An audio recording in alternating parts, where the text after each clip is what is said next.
আসসালামু আলাইকুম। পাঠ করছি শুকনো পাতার নূপুর পায়ে। লিখনীতে আয়শা শেখরিন। গল্প পাঠে আমি রেজওয়ানা খান নদী। পর্ব সংখ্যা ২০। আকুল কণ্ঠে মিনতি জানালো ঝিলমিল। প্লিজ, মেঘ ডাকা বন্ধ হোক না, খুব ভয় লাগছে। কিন্তু তুমি কাছে আসলে যে আমার ভয় লাগে। বারিশের গলায় কেমন যেন এক থমথমে গম্ভীর সুর। ঝিলমিল অবাক হয়ে নিষ্পলক চোখে তাকালো। কেন? বারিশ নীরব রইল। দীর্ঘ কয়েক সেকেন্ড স্থির দৃষ্টিতে তাকিয়ে মেয়েটার মুখের দিকে। অতঃপর খুব ধীরে থমথমে গলায় প্রশ্ন করল, সেই দিন আমি তোমার সাথে কিছু করেছিলাম? ঝিলমিল থতমত খেয়ে গেল। বুকের ভেতরটা ধাক্কা মেরে উঠল এক পুরনো আতঙ্কে। গলার স্বর আটকে গিয়ে বলল, কি? কি? কবে? মেরেছি যেদিন। ঝিলমিল এক মুহূর্ত ইতস্তত করে মাথা নেড়ে ধীরে ধীরে বলল, না, কিছু করেননি। সরো এখন। বারিশের কণ্ঠে আদেশ, কিন্তু তার নিজের সরার কোনো লক্ষণ নেই। আপনি তো এভাবে ঝুঁকে আছেন। বারিশের চোখ দুটো আরো নিবিড় হয়ে এলো। ঝিলমিলের খুব কাছাকাছি মুখটা নামিয়ে এনে শীতল কণ্ঠে বলল, এত চেয়ে কাছে আসলে আমি কাছে গেলে সইতে পারবে তো?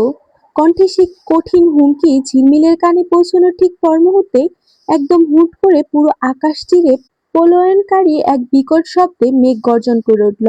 সাথে সাথে নীলচে বিজলির তীব্র আলোয় ঝলসে উঠল জানালার কাচ। সেই ভয়ালো শব্দের বাজবিচারের সমস্ত ক্ষমতায় এক সেকেন্ডেই লুপ পেল ঝিলমিলের।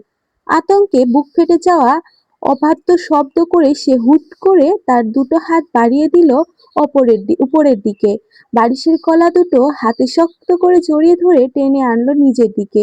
পুরো শরীর দিয়ে আষ্টেপৃষ্ঠে বারিশকে নিজের সাথে আঁকড়ে ধরল ঝিলমিল। বারিশ এমনিতেই তার উপর ঝুঁকেছিল। ঝিলমিলের এই হঠাৎ আকুল টানে তার মাথা সোজা গিয়ে ঠেকলো মেয়েটার বুকে, যে বুকটা তখন ভয়ে আর দ্রুত নিঃশ্বাসে তোড়ে অনবরত থরথর করে কাঁপছে। তার কাছে মনে হলো তার ছোট্ট পাখির হৃদস্পন্দন এটি। বাইরে প্রলয়নকারী ঝড় যেন হুট করে এসে জড়িয়ে বসলো বারিশের নিজের ভেতরে। রক্তের গতিবেগ এক ধাক্কায় বেড়ে গেল কয়েক গুণ। যে যুবক এতদিন হিংস্রতায় চারপাশ চুরমার করেছে, সে এখন নিজের বুকের গহীনে চেপে রাখার নিয়ন্ত্রণ হারানো এক ভয়ঙ্কর তাণ্ডব অনুভব করছে। ঝিলমিলের কোমল দুটি বাহু এখনো তার গলা পেঁচিয়ে ধরে আছে।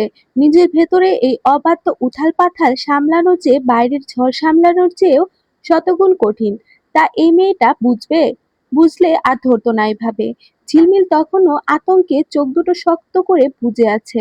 বাইরের বিজলির গর্জন থেকে বাঁচতে আঁকড়ে ধরে আছে বারিশকে। কিন্তু সে বিন্দুমাত্র টের পেল না। তাকে আশ্রয়টুকু দান করা শক্ত মানুষটার ভেতরে ঝড়টা এখন বাইরের ঝড়ের চেয়েও কত গুণ বেশি বিধ্বংসী ও ভয়ঙ্কর হয়ে উঠেছে। বারিশের চোখ দুটো অন্ধকারের মধ্যেও কেমন রক্তিম হয়ে উঠল। সে বেশ কিছুক্ষণ ওভাবেই নিথর হয়ে ঝিলমিলের বুকের স্পন্দন শুনল। পরক্ষণে খেয়াল করলো ঝিলমিল তাকে সরিয়ে দিতে চাইছে। বারিশ তৎক্ষণাৎ চোখ দুটো বুজে ফেললো, যেন ঘুমিয়ে পড়েছে সে। বৃষ্টি থেমে গিয়েছে। সরুন এখন। সারা শব্দ নেই লোকটার। আরো কয়েকবার ডাকছে, কিন্তু বারিশ নড়ল না এক চুলও।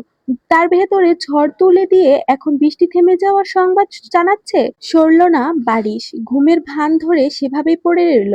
বেচারি ঝিলমিলও ঘুমিয়ে পড়ল। এখন দৃশ্যপট যাচ্ছে দিঘির দিকে। অফিসে দিঘি কাজ করার চেয়ে তাহসিনকে চালানোর প্রবণতাই বেশি। সুযোগ পেলেই সহকর্মীদের সঙ্গে ইচ্ছে করে একটু উস্কানিমূলক গা ঘেঁষাঘেঁষি ভঙ্গিতে কথা বলে, যাতে দূর থেকে তাহসিনের নজর সেদিকে যায়। সকালের অফিসে ঢুকে একই দৃশ্য চোখে পড়ল তাহসিনের। কাজের চাপ একটু কমতেই সোজা গিয়ে ঢুকলো দিঘির কেবিনে। কোনো ভূমিকা না করে দিঘির কাচের টেবিলে একটা জোর করে চাপড় মারল তাহসিন। কি চান আপনি? নিজেকে তো কাজ করা নিজে তো কাজ করবেনই না, আমাকেও শান্তিতে কাজ করতে দিচ্ছেন না। এইসব বন্ধ করে ভালোভাবে কাজ করতে হলে করুন, নয়তো কাল থেকে অফিসে আসা বন্ধ করুন।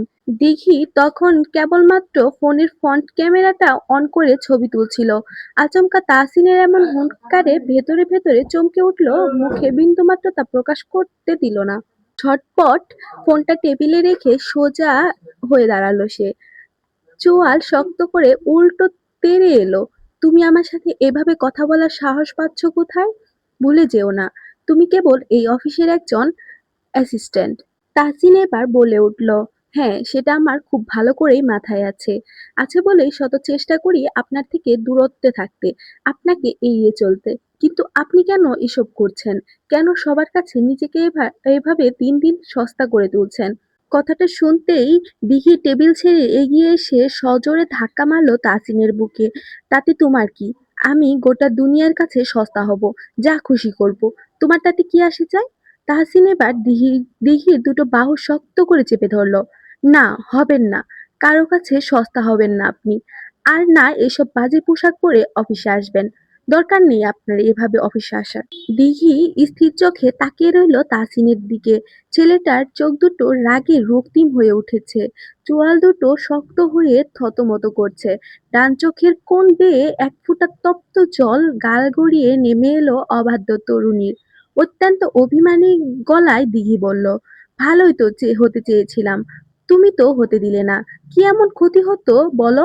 আমায় একটু ভালোবাসলে, সবার চোখে এই বাজে মেয়েটা না হয় তোমার জন্য একটু ভালো হতো। তাহসিন এক মুহূর্তের জন্য চোখ বুজল, তারপর নিচু গলায় বলল, আপনাকে ভালোবাসা সম্ভব হলেও আপনাকে নিজের করে নেওয়া সম্ভব নয়। কেন সম্ভব নয়? দিঘি চিৎকার করে বলে উঠল, তুমি কি কোনো জানোয়ার, নাকি আমি কোনো জন্তু? আমাদের দুজনই রক্ত মাংসের মানুষ, আমরা দুজনই রক্ত মাংসের মানুষ। তাহলে কেন সম্ভব না? তাহসিন এবার বলে উঠল, কারণ। দিঘি রেগে গিয়ে থামিয়ে দিয়ে বলল, শাট আপ। শুনতে চাই না আমি তোমার কোনো সামাজিক অজুহাত আর নীতিবাক্য। প্রয়োজন নেই তোমাকে আমার। আমি যেমন ছিলাম ঠিক তেমনই থাকবো। চলে যাও এখান থেকে। Just get out. তাহসিন সরল না। দিঘির বাহুর উপর থেকে তার হাতের মুঠোটা একটু ঢিলে হলো না। সে দিঘির একদম চোখের দিকে তাকিয়ে শান্তভাবে কিছু প্রশ্ন ছুড়ে দিল। কতটা ভালোবাসেন আপনি আমায়? পারবেন আমার সঙ্গে গ্রামে গিয়ে, আমার সেই ভাঙা ঘরে গিয়ে থাকতে? পারবেন আমার ছোট ছেলেটাকে নিজের সন্তান হিসেবে পরিচয় দিতে? শ্বাস নিতে ভুলে গেল দিঘি। তার চোখের পলক পড়া বন্ধ হয়ে গেল। অবিশ্বাস্য দৃষ্টিতে তাহসিনের দিকে তাকিয়ে কাপা গলায় বলল, কি বললে? তোমার ছেলে মানে? হ্যাঁ, আমার ছেলে। আমার নিজের সন্তান। মাহারা এক অসহায় শিশু। পারবেন তাকে নিজের সন্তানের মতো মায়ের আদর দিতে? আজকের পর্বটা এইখানে শেষ হচ্ছে। আর দাঁড়াও, আগে চলে যেও না, কথা শুনে যাও। আচ্ছা, আমার ভিডিও যারা তোমরা দেখো মোটামুটি সবাই আমাকে চিনো। কিন্তু আমি তো তোমাদের চিনি না, তাই না? এখন আমি চাইতেছি যে আমার এখানে যারা কমেন্ট করবে তাদের থেকে ৩ জনের নাম আমি প্রত্যেক পর্বের শেষে, মানে প্রত্যেক গল্প দেওয়ার শেষে ৩ জনের নাম আমি উল্লেখ করব। আর একজনের নাম উল্লেখ আজকে না করলেই না। তিনি হচ্ছে সাদিয়া তামান্না তিশা আপু। মানে আমি বলছিলাম এক পর্বে যে তোমরা বেশি বেশি করে লাইক কমেন্ট এন্ড শেয়ার করবে, তাহলে আমার ভালো লাগে বা আমি অনুপ্রেরণা পাই গল্প দেওয়ার।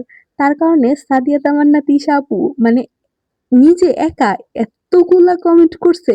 আমি প্রথমে ভাবছি যে এতগুলা কমেন্ট করলো কেন? পরে প্রত্যেকটা কমেন্ট পড়ার পরে আমি নিজের মনে হাইসা উঠছি যে আপুটা কতটা কিউট আর কতটা মানে সরল মনের মানুষ হইলে একাই এতগুলা কমেন্ট করে ফেলছে। মানে উনি মনে হয় খুব গল্প পাগল আমার মনে হয় যা। ধন্যবাদ আপু আপনাকে। আর যারা আমার ভিডিও দেখছেন সবাইকে ধন্যবাদ।